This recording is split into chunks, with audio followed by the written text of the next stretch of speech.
just like any implementation choice in a program design, we have positives and negatives to using these more general types, like an interface, like the shape or animal interface, or the even more general type of object that all classes inherit from in Java. And one way that we could use these is as a method parameter. So I've shown an example of a method signature down here where it takes the shape type. And if we think about that being the interface for any number of specific subtypes that are specific types of shape, then what are the positives of using that more general type? And what are the negatives? What do we gain by using that more general type? And what do we lose by using that more general type? Take a moment to think those through for yourself. Try to think of at least one positive and one negative for using that more general type of shape versus using one of the specific types that you might write, like rectangle or square or triangle, as the parameter type here. Pause the video and think about it.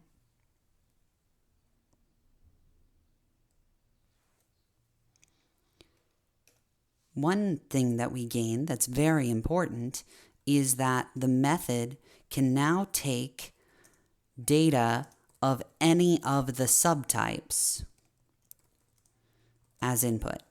So in this case, we could take a rectangle, a square, a circle, whatever inherits from shape. I could use any of those subtypes as input to this do something method. And if I went even more general and made this an object, I could take literally any object as an input to this method. I'll keep it shape for the moment and we'll think about that. We also are guaranteed that we can use any behavior specified, any method specified for the parent class, the super type here. So for instance, I could use area on S inside of this method because I've stated that all shapes have an area method. So I can use any of those methods. This is especially beneficial for something like an interface that says we're going to have a certain set of methods. This is also beneficial, or this is less beneficial for something like object, which doesn't have as many guaranteed methods for it.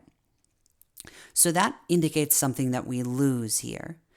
We lose the ability to call methods specific to those subtypes, those more specific types. So we can't call methods of the more specific subtypes. For example, here I cannot call getCircumference on what's passed in here. So I can call s.area. That's allowed. But what I cannot do is I cannot do stuff like s.circumference or other things like that because, getCircumference, because not all shapes, not allowed because not all shapes have circumference. So the same would be true for my animal example. I could use any of the methods that belonged to animal, but I cannot use any of the methods that are specific to some particular animal. So what I could do instead is I could copy and paste this method and write a do something for circles and a do something for rectangles and a do something for squares and so on. And then I'd be able to use those specific methods that belong to that exact type of circle or square or whatever. So when I use this more general type like shape, I lose the ability to call the methods of the subtypes like rectangle, square, or circle. There are some positives or negatives.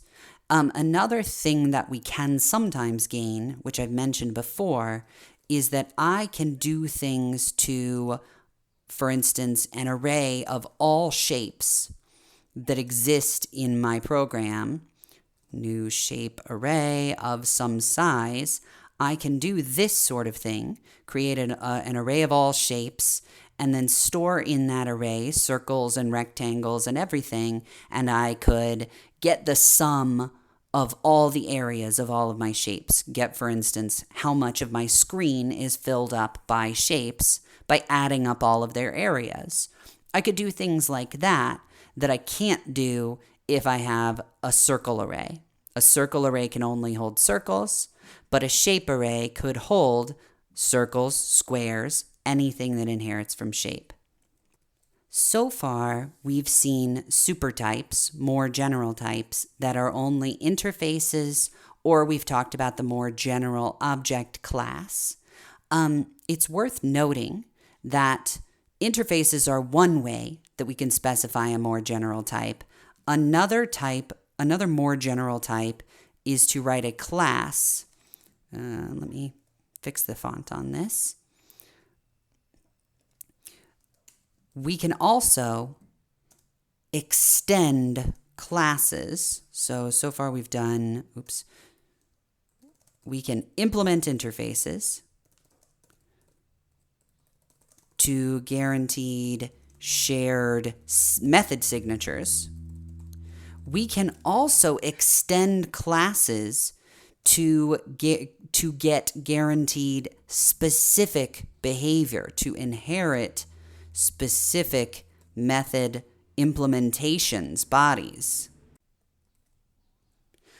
We can do things where if we know the exact behavior that all of the subtypes need, then we can write that in a class, and then we can extend that class to more specific types. For example, if I know that all people will have a name and that we could get that name or set that name, I could provide that behavior in the person class, which is not very specific, it's very general, and then I could add on more behavior to an employee class that extends that person class, and it would inherit the exact implementations along with the full method body that was provided in the person class. And we'll see some examples of this in your activity and in some of the projects that you do, like the library project.